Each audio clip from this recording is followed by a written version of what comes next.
Ahoj, moje meno je Vedrana Šlipogor a ja sam vědecká pracovnica na Jihočeské univerzite. I'm working at the Department of Zoology, Faculty of Science, University of South Bohemia, and I'm mostly working on evolutionary questions in behavioral ecology and comparative cognition. My research in particular deals with personality and investigating links between personality and cognition or learning in non-human primates and subterranean rodents.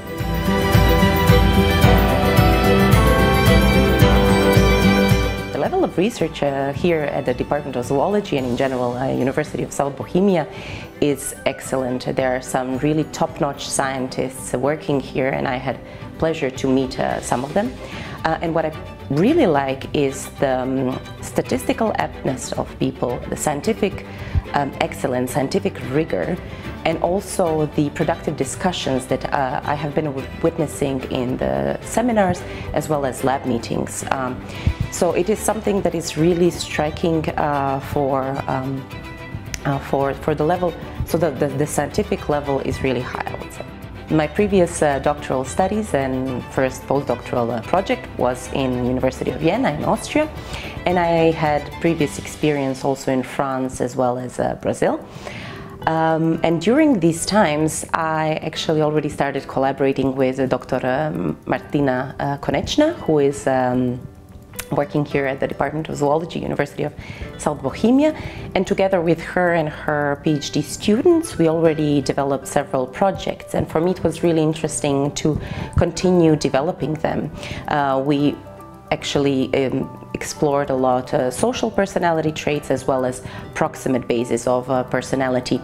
And working with Dr. Konečná seemed like a very logical next step.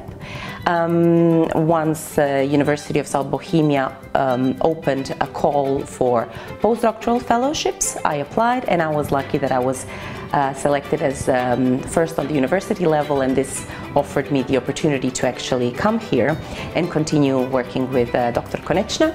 And we have also now developed other projects in collaboration with other colleagues, for example Professor Radim Šumbera and his mole rat group.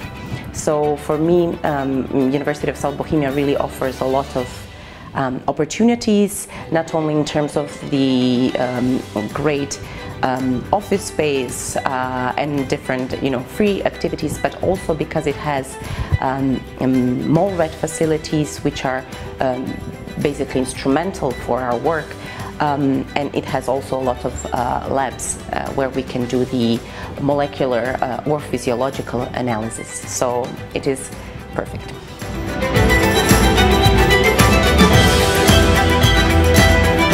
For any young scientist, experiencing mobility is crucial because it fosters knowledge exchange, new collaborations, new experiences, and new cultural experiences as well. So for me, coming to a new country was something that I knew was very beneficial for me, and working with a new group makes you grow not only as a scientist but also as a person in a new cultural environment.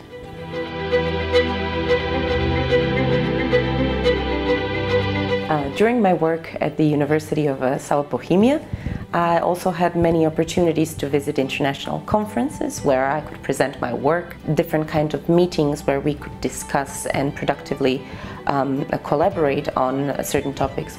And all of this is very beneficial for young scientists in order to advance their careers. One of such experiences was participating in 72nd Lindau Nobel Laureate meeting that took place in Lindau, Germany this year. And this was a surreal experience, completely breathtaking. Such event is so well organized and so well planned that young participants have ample opportunities to interact with Nobel laureates, but also other young scientists. And the program of such meeting is full of Nobel lectures, panel discussions, live lectures, open exchanges with Nobel laureates, Nobel lunches, Nobel walks, social events. It is an event that once you get the opportunity to participate in, you really should not miss. And I recommend everyone who has the will to try to apply and perhaps be selected in this event.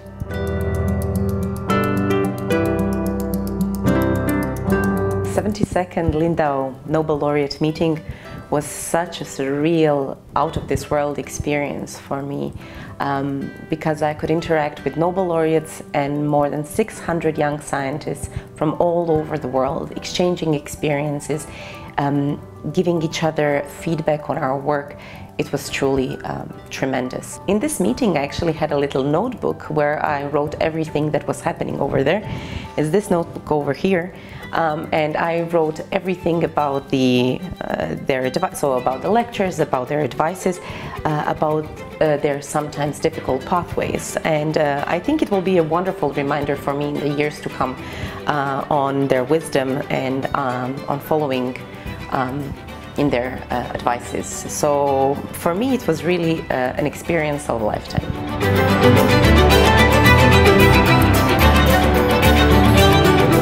So for me, one of the most thrilling experiences of the Nobel laureate meeting was talking with Nobel laureate Professor Dr. Michael Levitt on the future of artificial intelligence, as well as how we can use, for instance, ChatGPT most productively. And he was mentioning, for instance, learning how to code.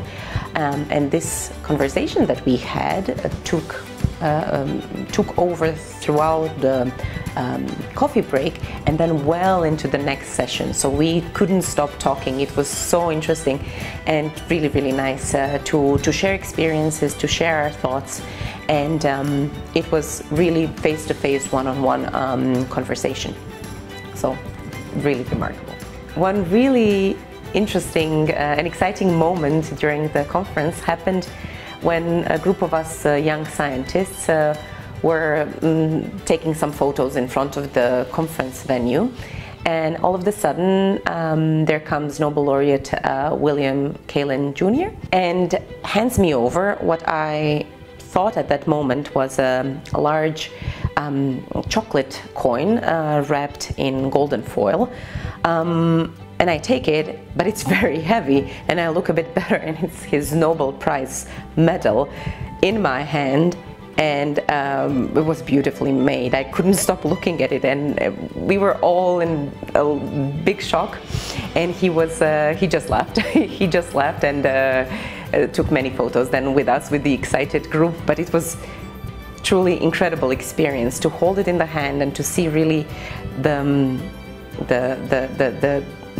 value of this moment was out of this world, I think.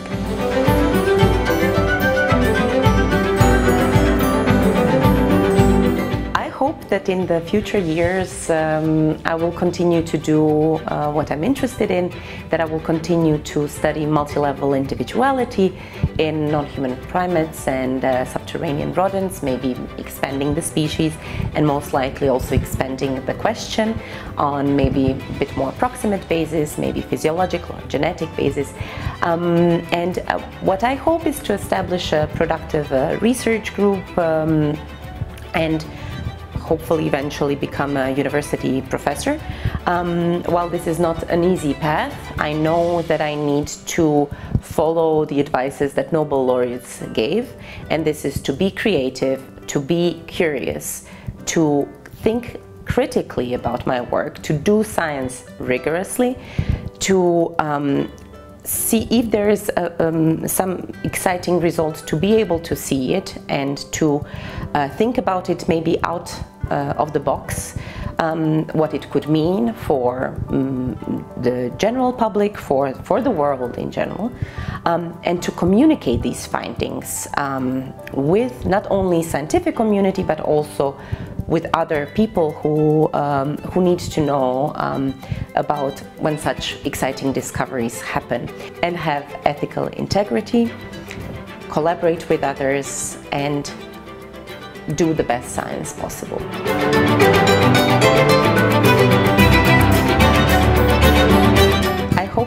times are looking bright for women in science because science needs diversity and it needs to tap into the larger talent pool. So what we can do to make this happen is to ensure that women have equal opportunities as men, that support systems in place like childcare, maternity leave, flexible working hours, parental leave, and that there are a lot of role models available, both for senior female scientists who need maybe some guidance and support in academic way, but also for young girls and young women in science who need someone to look up to see that the academic pathway is possible, and because science and STEM subjects are really interesting and they tackle some of the most pressing issues of our time. So it's really important to have good role models to show them that it is possible.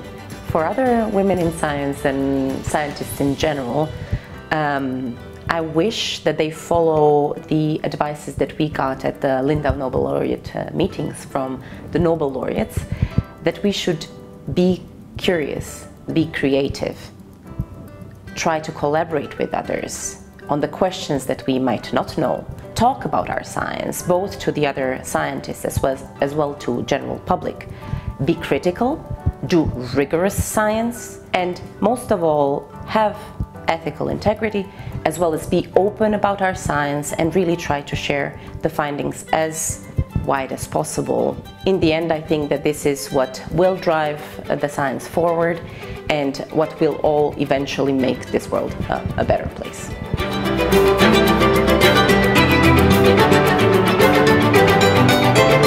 I find life in České Budějovice very comfortable and of very nice pace. So far I have lived in big cities like Zagreb, Vienna and Recife in Brazil.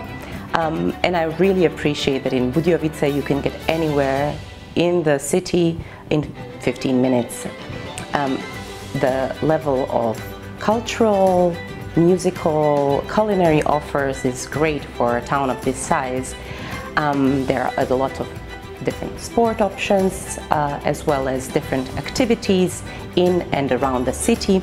So one can go, for example, to walk with the dog around in the forest around the town, and it's excellent. For me, I started here in improvisation theater, as well as I'm joining in the yoga classes. So for me, it already feels really like home. But what I really like about České Budějovice are its people, because they're super kind and very funny. So for me, life in České Budějovice is perfect. It's truly an ideal place to live.